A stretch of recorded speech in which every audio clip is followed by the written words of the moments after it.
Lukas 22 ayat 36 dan 38. Jawab mereka, "Suatu pun tidak," katanya kepada mereka. "Tetapi sekarang ini siapa yang mempunyai pundi-pundi hendaklah ia membawanya.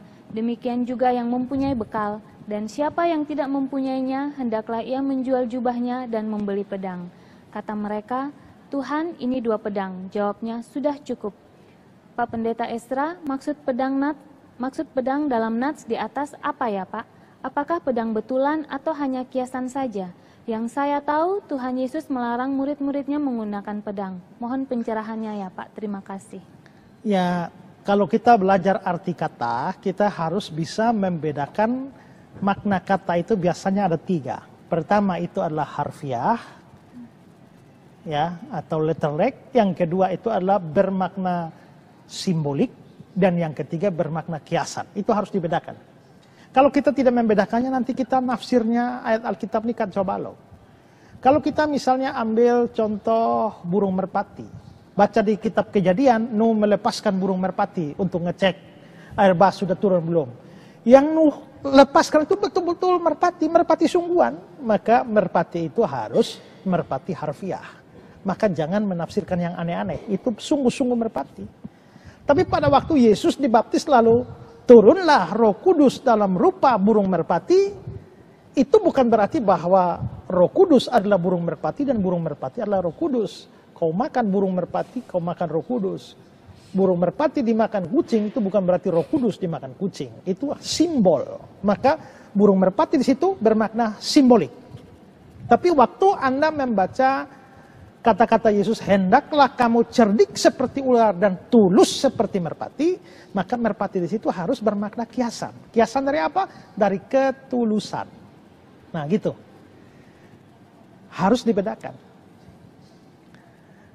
Kalau tidak, nanti kita mengacaukan ketika harfiah difiguratifkan atau dikiaskan, yang kiasan diharafiahkan, itu lalu membuat kacau. Ya. Saya pernah ikut orang acara pemakaman. Lalu dia membaca dari Nuh melepaskan burung merpati.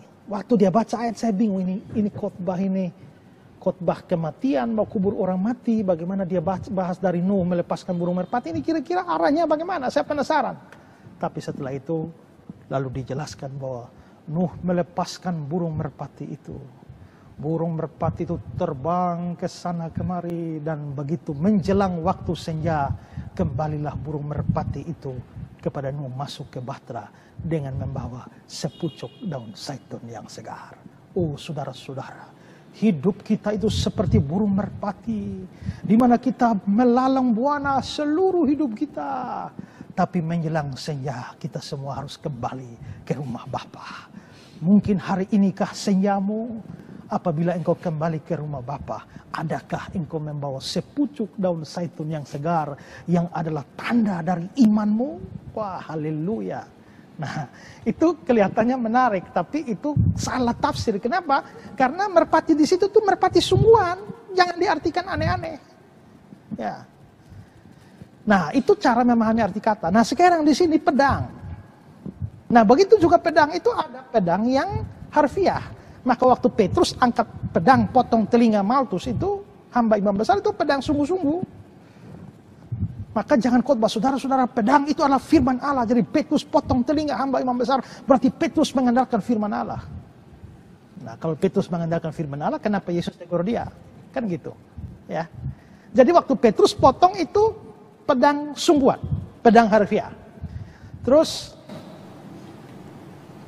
perlengkapan senjata Allah, firman Tuhan, itu pedang roh itu, yaitu firman. Berarti itu simbol dari firman. Kalau baca Roma 13, tidak percuma pemerintah menyandang pedang.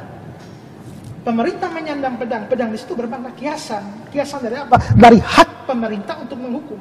Pemerintah bikin aturan, kalau kamu langgar peraturannya, kamu dihukum. Itu namanya hak menyandang pedang. Nah, sekarang kembali ke ayat yang saudara tanyakan. Ini kan murid-murid mau pelayanan ini ya. Katanya kepada mereka, sekarang ini siapa yang mempunyai pundi-pundi, hendaklah dia membawanya. Demikian juga yang mempunyai bekal. Dan siapa yang tidak punya, hendaklah dia menjual jubahnya dan beli pedang.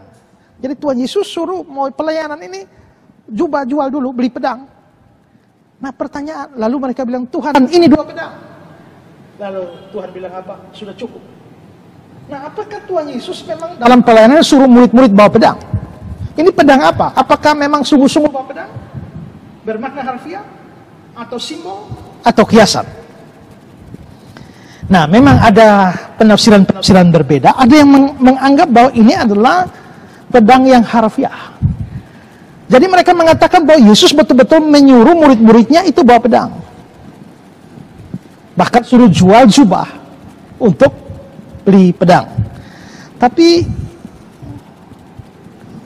keberatannya adalah kalau memang itu pedang sungguhan, Tuhan suruh mereka bawa pedang, kenapa Petrus gunakan pedang itu? Mestinya Tuhan mau kita bawa pedang bukan untuk menyerang, tapi untuk bela diri. Ya. Tapi pertanyaannya adalah bahwa apakah kita harus membela diri dengan pedang pada waktu kita pergi pelayanan? Nah, itu menjadi masalah. Ya. Ada yang mengartikan ini sebagai sebuah simbol. Karena Efesus 6 ayat 17, terimalah ketopong keselamatan dan pedang roh, yaitu firman. Maka mereka mengartikan ini secara simbolik, bahwa Tuhan suruh bawa pedang di dalam pelayanan itu maksudnya bawa firman. Dan bahkan mereka bilang ini 2 pedang. Mereka bahkan menafsir bahwa 2 pedang itu 1 perjanjian lama, 1 perjanjian baru. Jadi wah pas sudah 2 pedang ini. Ya, turun pelayanan bawa 2 pedang. Perjanjian lama, perjanjian baru. Tapi persoalannya adalah waktu itu perjanjian baru belum ada. Ya. Perjanjian baru itu kan baru ditulis setelah Tuhan Yesus naik ke surga. Bagaimana pada waktu itu Tuhan Yesus suruh mereka bawa pedang 2, 1 PL, 1 PB. Jadi rasanya ini bukan tafsiran yang tepat. Karenanya saya lebih setuju bahwa ini harus, kata pedang di sini harus diartikan secara figuratif atau kiasan. Maksudnya mereka tidak betul-betul harus jual jubah untuk beli pedang. Kata-kata itu hanya menunjukkan bahwa sekarang mau pelayanan, itu mereka harus jual jubah lalu bawa pedang. Itu menunjukkan bahwa mereka pasti akan mengalami kesulitan yang besar. Dan karena itu mereka harus lebih berjaga-jaga. Atau lebih waspada. Karena musuh tentu banyak. Mereka harus berwaspada. Dan ini sebenarnya adalah pandangan mayoritas penafsir. Nah, kalau memang itu pedang kiasan, kenapa dibilang Tuhan ini 2 pedang? Bukankah 2 pedang itu menunjuk bahwa itu adalah sesuatu yang harfiah? Nah, sebenarnya gampang bahwa Yesus sementara bicara tentang pedang kiasan, tapi para murid itu salah paham. Mereka pikir Yesus sedang bicara tentang pedang harfiah, dan karena itulah maka mereka bilang ini 2 pedang. Tapi apa maksudnya Yesus sudah cukup? Apakah Yesus bilang sudah cukup 2 pedang? Bagaimana 2 pedang bisa cukup sedangkan mereka 11 orang?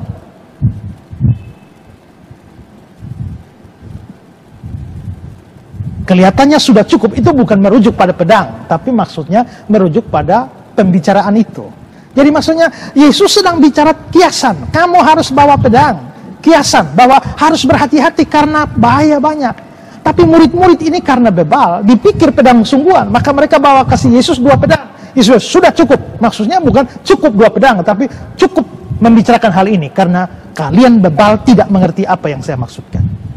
Nah, dari pengertian seperti itu maka kita harus mengartikan bahwa bagian itu harus diartikan secara kiasan, pedang kiasan, dan bukan pedang alegoris atau simbolik atau harfiah. Ya.